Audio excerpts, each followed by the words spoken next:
राष्ट्रीय स्वयंसेवक संघ आरएसएस में बचपन से काफ़ी एक्टिव था। सेकंड जनरेशन है। मेरे पिताजी भी काफ़ी एक्टिव थे और 1975 में जब मैं 13 साल का था, इंदिरा गांधी ने इमरजेंसी लगा दी थी। जो प्रजातांत्रिक जो अधिकार हैं भारत की जनता के, उन सबको सस्पेंड कर दिया गया था। ज़्यादातर केंद्रीय नेतृत्व, अलग अलग अपोजिशन पार्टीज के जो पॉलिटिकल लीडरशिप्स थे, उन सबको जेल में बंद कर दिया। तो एक देशव्यापी एक अभियान चला था कि हमें ये इमरजेंसी हटानी चाहिए। तो मैंने भी उसके अंदर सत्याग्रह किया था 19 नवंबर 1975 को, और मुझे जेल में बंद कर दिया गया था और मैं लगभग 3 महीने जेल में रहा। और डिफेंस ऑफ इंडिया रूल मेरे ऊपर इम्पोज किया था इंदिरा गांधी ने। और उसके बाद फिर 78 में फिर से इलेक्शन डिक्लेयर किए गए और इंदिरा गांधी इलेक्शन हार गई। तो उस समय से प्रजातांत्रिक मूल्यों के प्रति मेरी प्रतिबद्धता शुरू से रही है और मैं बचपन से मानता था कि इस देश की प्रगति जो है डेमोक्रेटिक फॉर्म ऑफ गवर्नमेंट पे होगी, जहाँ पे कॉन्स्टिट्यूशन ने जो हमें अधिकार दिए या कर्तव्य दिए, हम सबको उसको संभाल के रखना, संजो के रखना हम सबकी जिम्मेदारी है। तो उसी प्रतिबद्धता को लेके मैं आगे बढ़ रहा था, समाज के अलग अलग क्षेत्रों में काम कर रहा था। मैं लिखता था काफी अखबारों में अलग अलग विषयों पे। इंडियन एक्सप्रेस भी छापता था और भी कई दैनिक जागरण, इन सब में छपते थे। तो जना कृष्णमूर्ति बीजेपी के प्रेसिडेंट थे, उन्होंने एक दिन मुझे बुलाया और उन्होंने कहा कि आप अच्छा लिखते हो तो तुम बीजेपी ज्वाइन कर लो। तो मैंने कहा मैं बीजेपी में, आप मुझसे क्या एक्सपेक्ट करते हैं, क्या रोल डिफाइन करते हैं? उन्होंने कहा कि we are forming one think tank and every Saturday those who are member of that think tank, उन लोगों को सैटरडे आते हैं, they do a brainstorming session, various contemporary social issues, political issues, where what BJP should do on those issues, ऐसा हम discuss करते हैं। Week में एक दिन आना और you become part, I want you to be part of that intellectual cell of the BJP, Saturday you have to come. तो मुझे लगा कि ठीक है, मैं लिखता हूँ, इट विल बेटर, तो आई जॉइन बीजेपी। एक तरीके से सामाजिक बदलाव के ऊपर या सामाजिक प्रतिबद्धता के अनुसार काम कर रहा था। और उस समय मैं कॉलेज क्रॉस कर चुका, मैं 1990 में चार्टर्ड अकाउंटेंसी मेरी पूरी हुई थी और मैं अपने प्रोफेशनल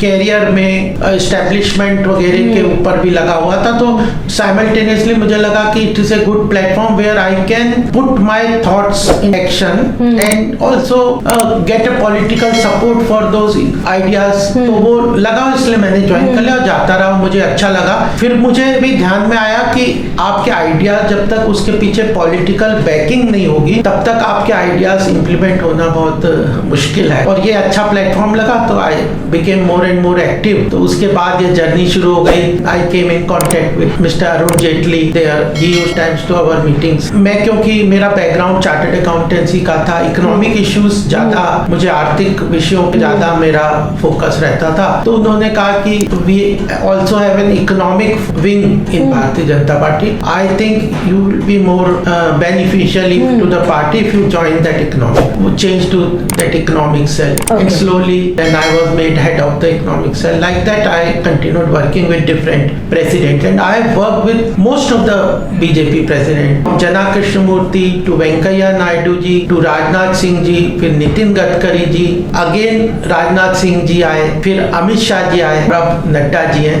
तो I have since then a long history of working with Bharatiya Janata Party with on different positions. It is not that economic cell. I was part of different cells also. Then digital executive. Then I was participated into various elections also, and it is continuing. Then I was made spokesperson. Now I am on that position.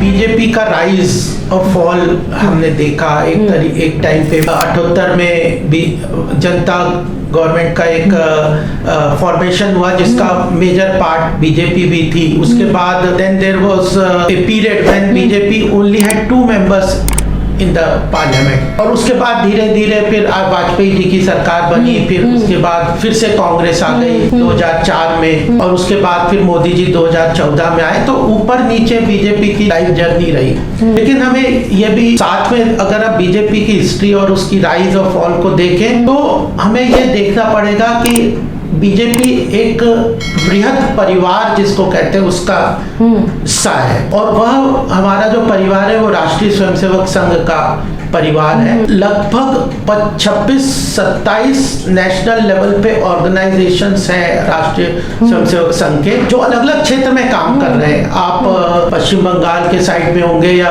Bihar, Orissa, उधर देखेंगे तो वनवासी कल्याण आश्रम काम कर रहा है। North east में विवेकानंद केंद्र संगठन के रूप में काम कर रहे हैं। विद्यार्थियों के रूप में विद्यार्थी परिषद काम कर रहा है। एजुकेशन में विद्या भारती काम कर रहा है। इलीट क्लास में जो है भारत विकास परिषद काम कर रहा है। एकल विद्यालय है।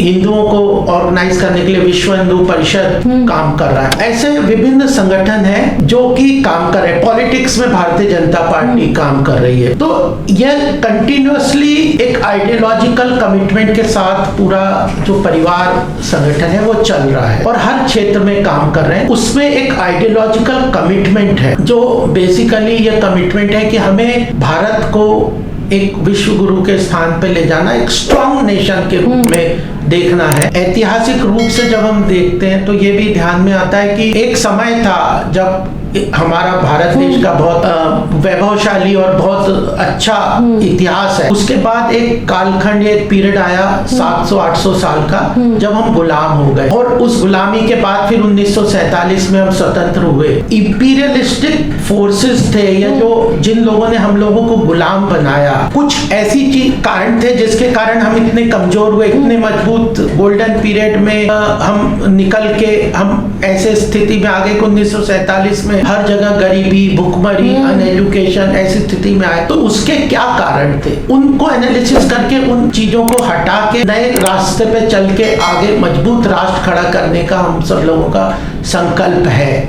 और हम ये भी मानते हैं कि 1947 में जो एक कॉलोनाइजेशन के अंतर्गत हमारे देश में एक कॉलोनियल जो हमारा कंट्रोल हुआ, डीकॉलोनाइजेशन, जो इंपीरियलिस्टिक फोर्सेस थे या जो इंपीरियलिस्टिक जो सिंबल्स थे या जो भारत के स्वाभिमान के रूप में जो हम लोग खो गए थे, उन चीजों को वापस स्टैब्लिश करके हम देश को मजबूत कर सकते हैं। तो 1947 में हम मानते थे कि जो कांग्रेस की आइडियोलॉजी थी स्वतंत्रता के लिए तो उन्होंने काम किया, लेकिन उसके 1947 के बाद जिस दिशा में देश को ले जाना चाहिए था वह कांग्रेस का नेतृत्व उस तरह से सक्षम नहीं था।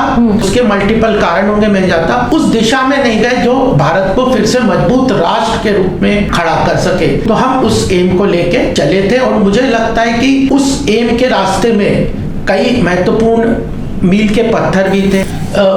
पॉलिटिकल पार्टी के रूप में बहुत महत्वपूर्ण मुद्दे थे, चाहे राम मंदिर का निर्माण, चाहे धारा 370 को हटाना हो, चाहे जो स्यूडो सेक्युलरिज्म का जो हमारे देश में धर्मनिरपेक्षता की गलत अपीजमेंट, वोट बैंक पॉलिटिक्स की जो राजनीति चली थी उसको तोड़ के आगे बढ़ के एक जो इस देश की जो 85% से ऊपर जो जनसंख्या है जिसको हम हिंदू राष्ट्र के रूप में मानते हैं, हिंदुओं के रूप में मानते हैं, वह उसके लिए कोई और देश तो विश्व में नहीं। उन लोगों के लिए मदरलैंड, फादरलैंड, अपनी भूमि, कर्म भूमि सब भारतवर्ष है। उन लोगों का जो स्वाभिमान के साथ, देश के साथ प्रेम का संबंध होना चाहिए, उन लोगों को जो उनके इच्छाओं आकांक्षाओं को पूरा करने के लिए जो पूरा जो सत्ता या जो राज्य की परिकल्पना होनी थी वो कमी थी।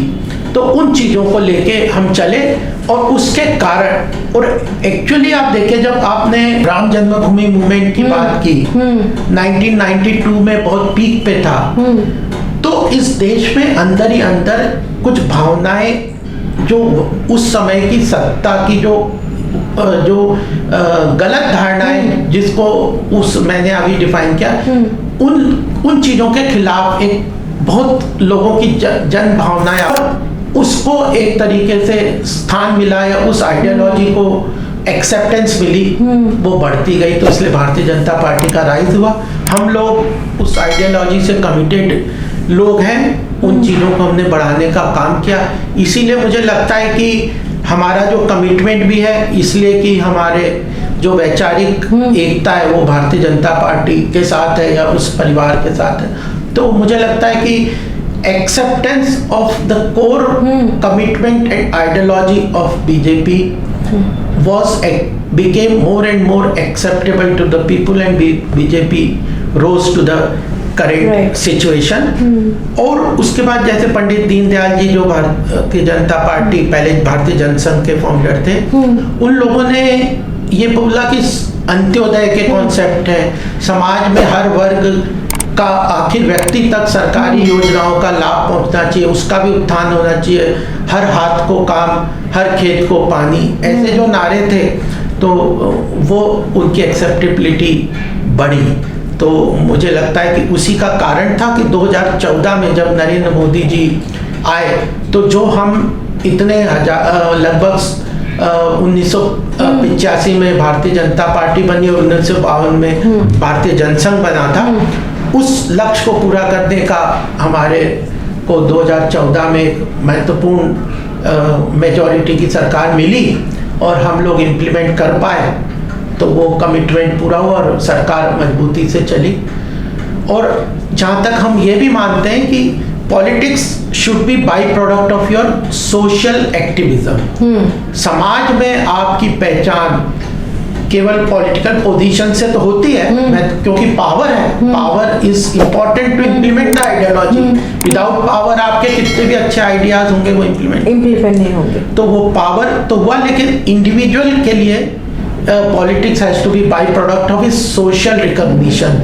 और वही देखते हैं कि समाज में जिन लोगों को लोग चाहते हैं, अपना मानते हैं, जिनके ऊपर विश्वास करते हैं, वो लोग आगे आके बढ़ते हैं। मोस्ट एक्टिव पार्ट मेरा मोदी जी के साथ रहा जब हम गवर्नेंस में आए। आप अपोजिशन में रहते हैं तो आपका एक तरीके का काम करने का एक दायरा रहता है, लेकिन व्यक्ति का जो ट्रू टेस्ट होता है उसके देश के प्रति कमिटमेंट या उसकी अपने आइडियोलॉजी के प्रति कमिटमेंट, वो तब उसकी चेक होती है जब वो किसी पावर की पोजीशन। तो ये जो 10 साल 11 साल का पिछला जो पीरियड है, जिस समय हमारे पास एब्सोल्यूट पावर था, उस समय हमारे कंडक्ट, हमारे कमिटमेंट टू आइडियोलॉजी, कमिटमेंट है उसको इम्प्लीमेंट करने की एफिशिएंसी या गवर्नेंस मॉडल है जिस भी है, तो वह सबसे ज्यादा इन्फ्लुएंस मुझे हुआ मोदी जी का कि in case of all odds and when he was in position of power, where generally कहते हैं कि power corrupts and absolute power corrupts absolutely, उस सबको डिफाई करते हुए उन्होंने एक तरीके से डेडिकेटेड काम किया। जो पार्टी ने कहा उस काम को इम्प्लीमेंट कर दिया। लेकिन एक समय जब एक्टिव पॉलिटिक्स में जब आया, वो गडकरी जी के समय, राजनाथ जी के समय अध्यक्ष से तो शुरू हुआ था, लेकिन जब peak of my political career था वो गडकरी जी के साथ काम किया और उन्होंने भी मुझे काफी इन्फ्लुएंस किया। उनका जो सामाजिक कमिटमेंट था, उनका जो, चाहे आप देखते हैं आप तो बहुत नाम है कि इंफ्रास्ट्रक्चर मैन ऑफ इंडिया, लेकिन उन्होंने जो यह बात को बार बार कहा कि political activism has to be byproduct of your social activities, इसने भी मुझे बहुत इन्फ्लुएंस किया कि हमें समाज में अपनी पहचान, अपना कमिटमेंट को आम जनता के साथ प्रेम स्नेह बना के रखना है। तो as a byproduct you will be recognized in political situation, ये दूसरी बात है।